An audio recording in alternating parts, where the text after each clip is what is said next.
लागेल. एकीकडे महानगरपालिकेमध्ये बैठक सुरू आहे, मात्र तुम्ही कुठे आयुक्तांच्या दालनामध्ये आलात, तर भेटी करतात का स्वामी समर्थ मठ असेल? मागील 20 वर्ष जुनं हे स्वामी समर्थांचं मठ आहे, बरोबर आहे. इथल्या स्थानिक आमदाराने त्याचे हॉल, लग्नाचे हॉल आणि बाकीच्या गोष्टी बनवण्याच्या नादात स्वामींचा मठ तोडायचा घाट केलेला आहे आणि तो घाट आम्ही स्वामी भक्तांच्या सोबत उभं राहून कधीही पूर्ण होऊन देणार नाही.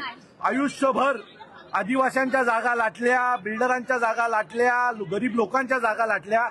आयुष्यभर जागा लाटणारी लोक स्वामींच्या मठासाठी असलेली 5 गुंठ जमीन जर आज द्यायला तयार नसतील तर त्यांना स्वामी पण माफ करणार नाहीत आणि स्वामी भक्त पण माफ करणार नाहीत. मार्ग देखील निघाला, पर्याय बाजूला दाखला देखील दिलेले. अहो हे हा जो सगळा हे जे सगळं केलंय ना, हे तिथे ह्या लोकांनी एक तर मला कळत नाही, जागा सरकारी, पैसे खर्च करतात सरकारचे आणि त्यांना नावं यांच्या आईबापाची का? यांच्या आईबाप प्रत्येक गोष्ट नवीन बनवतात ठाण्यामध्ये, जागाच गव्हर्नमेंटची. त्याच्यावर इमारत बांधतात, त्याचे पैसे गव्हर्नमेंटचे आणि नावं यांच्या आईबापाची. कोण आहे त्यांच्या आईबापा एवढे? स्वामींच्या मठात जर 5 गुंठ जमिनीला स्वामींचं नाव आहे, ती जागा जर तुम्हाला सोडणार असेल तर तुम्ही जिथे जिथे नावं दिलेत ना तुमच्या आईबापांची, ती नावं काढायला आम्ही पाठी लागू म्हणून. रुपये देऊन बाजूची जागा देण्यात आली असं देखील कोणीही करोडो रुपये देऊन जागा दिली नाही. ही जागा आता ते स्वामींचं मठ तोडून हे काय बनवणार आहे? गार्डन. कोणासाठी गार्डन बनवताय? अहो त्या गार्डन मध्ये 4 लोक येऊन तिथे प्रेमी युगल बसण्यापेक्षा आज हजारो स्वामी भक्त स्वामींचे कोणासाठी गार्डन? सर्वात महत्वाची गोष्ट आज सांगतो की आज आयुक्तांनी वेळ दिली होती 11 वाजता.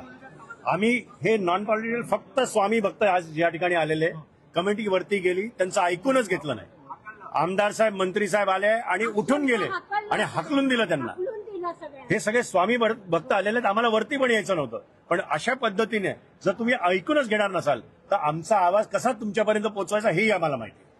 राज्यात सध्या जमीन घोटाळा सुरू आहे, का वाटतं तुम्ही? मला साहेब, जमीन घोटाळ्याचा विषयच नाही.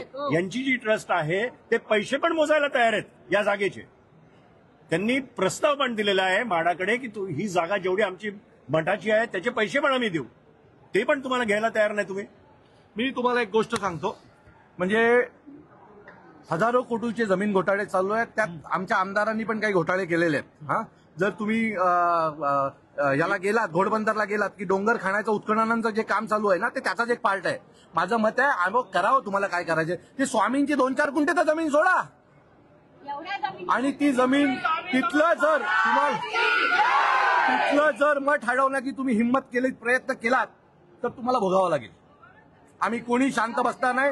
कायदा सुव्यवस्थेचा जो काही प्रश्न उभा राहील ना त्याला जबाबदार आमदार मंत्री असतील, बाकी कोण नसेल. मात्र आता बैठक सुरू आहे, त्याच्यामध्ये त्यांना जे करायचं ते करू दे. आमची इच्छा आहे की आयुक्तांनी येऊन आम्हाला भेटावं आणि आम्हाला उत्तर द्यावं. पद्धतीने सकाळी चर्चा केली, करायचा आम्ही प्रयत्न केला. आम्हाला आमचे मुद्दे मांडून द्या, आयुक्तांनी यावं, आम्ही त्यांच्यासमोर आमचे मुद्दे ठेवू आणि आम्ही निघून जाऊ. सकारात्मक उत्तर नाही मिळालं तर काय असणार पुढे? हे बघा, मी तुम्हाला परत सांगतो, आम्ही आमच्या भूमिकेवर ठाम आहे.